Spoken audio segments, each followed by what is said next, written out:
Bem-vindos ao canal A Lógica da Bíblia. Aqui você será confrontado com uma verdade que foi suprimida por séculos. A verdade de que a Bíblia não trata sobre pessoas e eventos reais, mas foi escrita com a intenção de guardar um segredo que, se entendido e praticado, é capaz de transformar um escravo em um homem livre, um doente em um homem saudável e um mendigo em um homem com muitas posses. Esse vídeo é o início da coleção de vídeos neste canal. As Histórias da Bíblia. Acesse e assista. E se a criação do mundo não for sobre planetas, mares, astros e animais? E se ela for, na verdade, uma descrição codificada do processo pelo qual a consciência cria a própria realidade?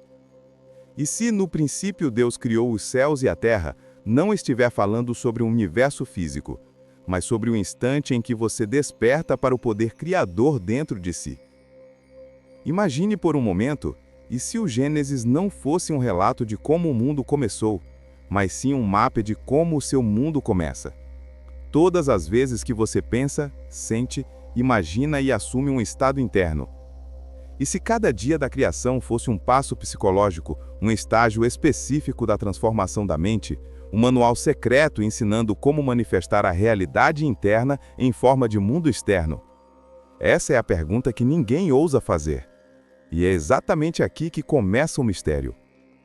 No princípio, o início não é no passado, é dentro de você.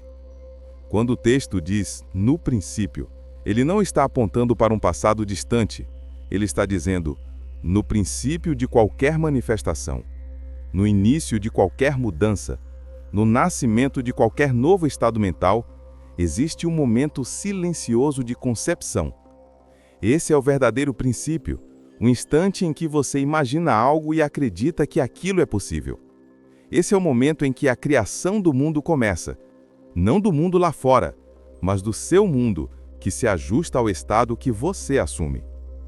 No princípio, não é um tempo cronológico, é um estado de consciência. Os céus e a terra, o invisível e o visível. Quando Gênesis diz que Deus criou os céus e a terra, ele está descrevendo algo muito mais profundo do que duas regiões cósmicas. Na linguagem simbólica, céus é igual a mundo interno, terra igual a mundo externo. Antes que qualquer coisa exista fisicamente, ela precisa existir internamente.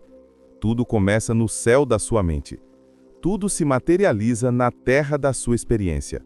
A Bíblia está dizendo: o mundo físico nasce do mundo imaginado. A criação não começa com matéria, começa com consciência. A terra era sem forma e vazia.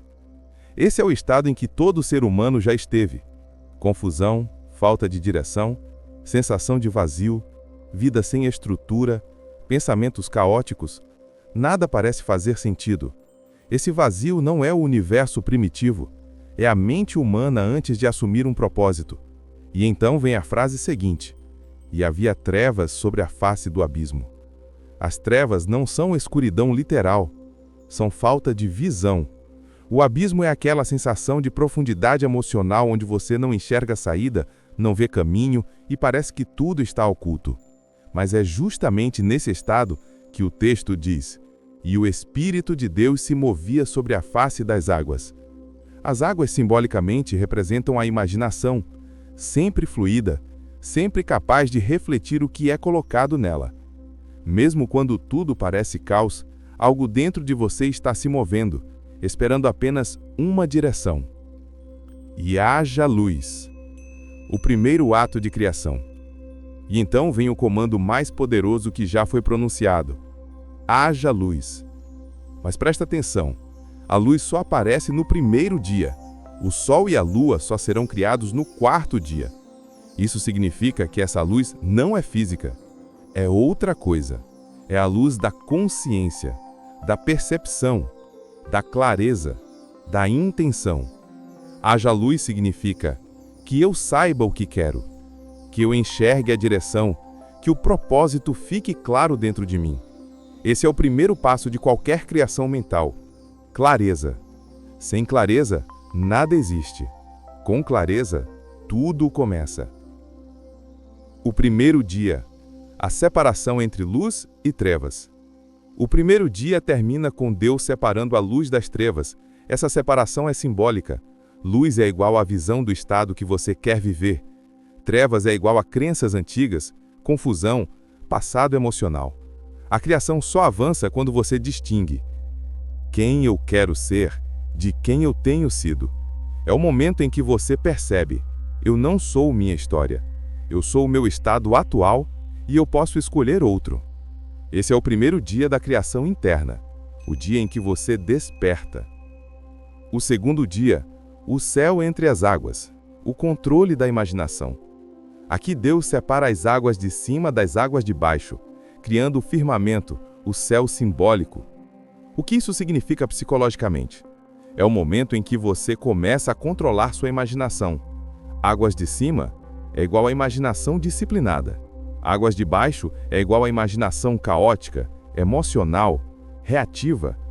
O céu simboliza o domínio, a capacidade de manter uma visão clara sem ser arrastado por pensamentos antigos, medos ou dúvidas. É aqui que a criação se aprofunda.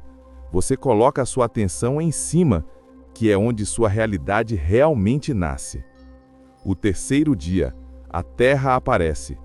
Antes do terceiro dia, tudo é água, tudo é imaginação. A terra só aparece quando a imaginação ganha forma. É quando o novo estado começa a se solidificar dentro de você e você já consegue sentir quem está se tornando. A terra aparecer simboliza identidade nova surgindo, firmeza emocional, convicção, senso de certeza, raízes internas. É aqui que os frutos começam a surgir, ainda invisíveis, mas inevitáveis. O quarto dia, sol, lua e estrelas. O lei do reflexo. Agora surgem os luminares, que não criam luz, mas refletem a luz. Isso revela um princípio profundo. O mundo externo não cria nada. Ele apenas reflete o que já existe dentro de você. O sol é igual à sua identidade consciente. A lua é igual às suas emoções. As estrelas é igual aos seus padrões mentais. Esse dia mostra que sua vida externa só brilha à medida em que você brilha internamente. O quinto dia, vida nas águas e nos céus. O movimento dos desejos. Agora aparecem peixes e aves. Peixes é igual à imaginação profunda. Aves é igual a pensamentos elevados. É aqui que novos desejos, ideias, possibilidades e inspirações começam a surgir sozinhos. Quando a sua identidade muda, seus desejos mudam. Quando a sua visão muda, seus pensamentos mudam. É o movimento natural da mente criadora. O sexto dia, o homem, o estado final assumido. O ser humano aparece no sexto dia porque ele representa o ponto máximo da criação, a identidade plenamente formada. O homem simboliza o estado interno que você finalmente assume como verdade. A Bíblia diz que esse homem é imagem e semelhança de Deus.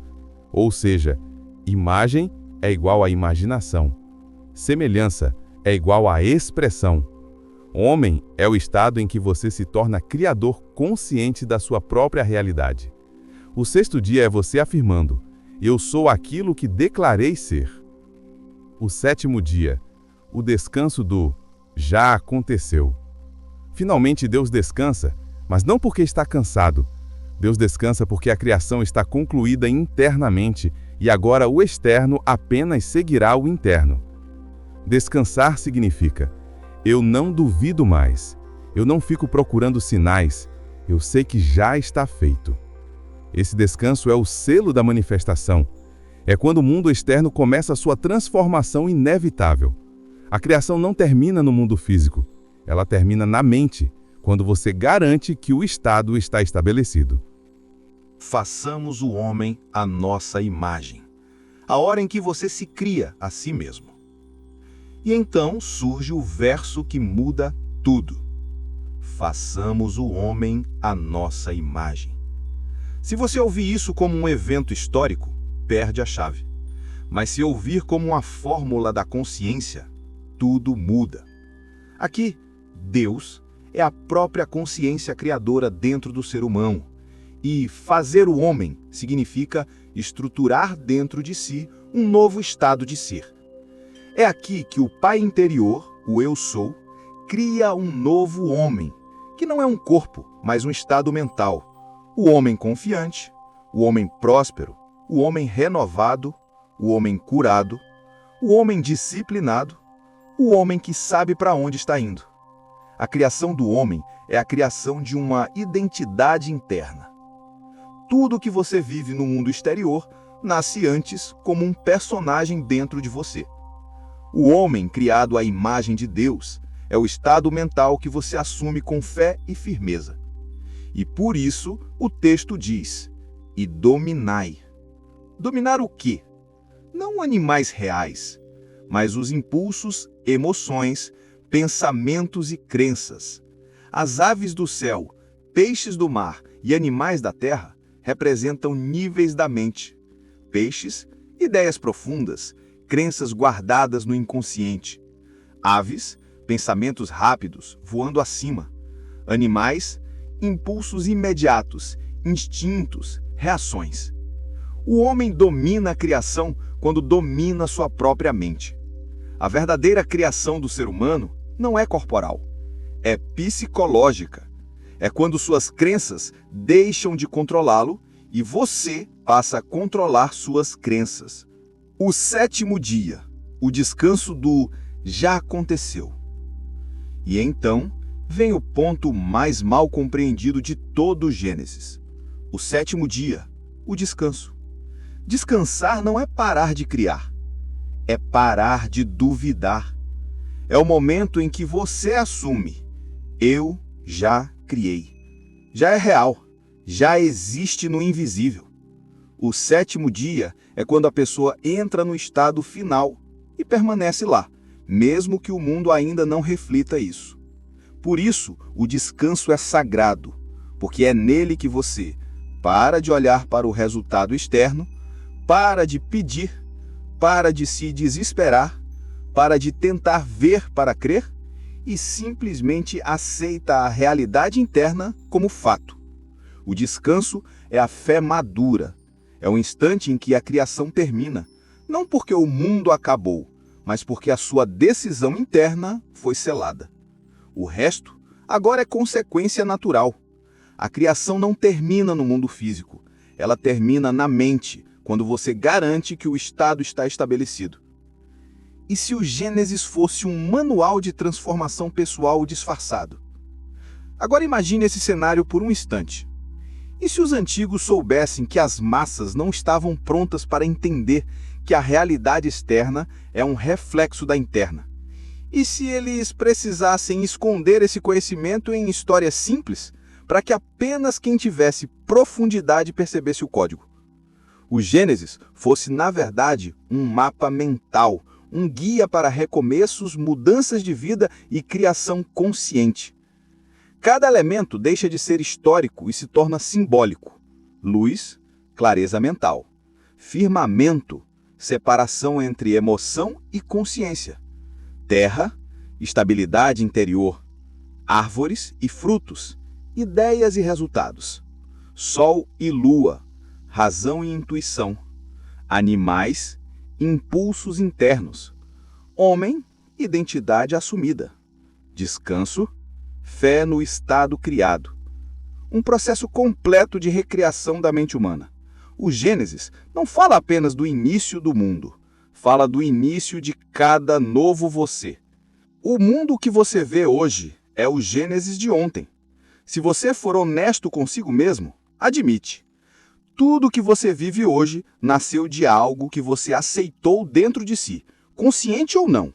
Seja uma crença repetida, um sentimento alimentado por anos, um medo, um desejo, uma visão, uma palavra que você aceitou como verdade, um hábito, uma imaginação recorrente. A criação nunca parou. O Gênesis continua acontecendo todos os dias dentro de você. Você está sempre separando luz das trevas, sempre produzindo frutos, sempre criando animais internos, sempre formando homens e sempre descansando em algum estado, positivo ou negativo. E por isso, a história diz que a criação é boa, porque a criação é inevitável e sempre funciona. A única questão é: o que você está criando? A pergunta final para encerrar a parte 2. Se tudo isso for verdade, então a pergunta que resta é: você está criando o mundo que deseja ou apenas repetindo o mundo que lhe ensinaram a acreditar? O Gênesis é o espelho da mente. Toda vez que você diz "eu sou", você acende um novo dia da criação. E a sua vida inteira responde.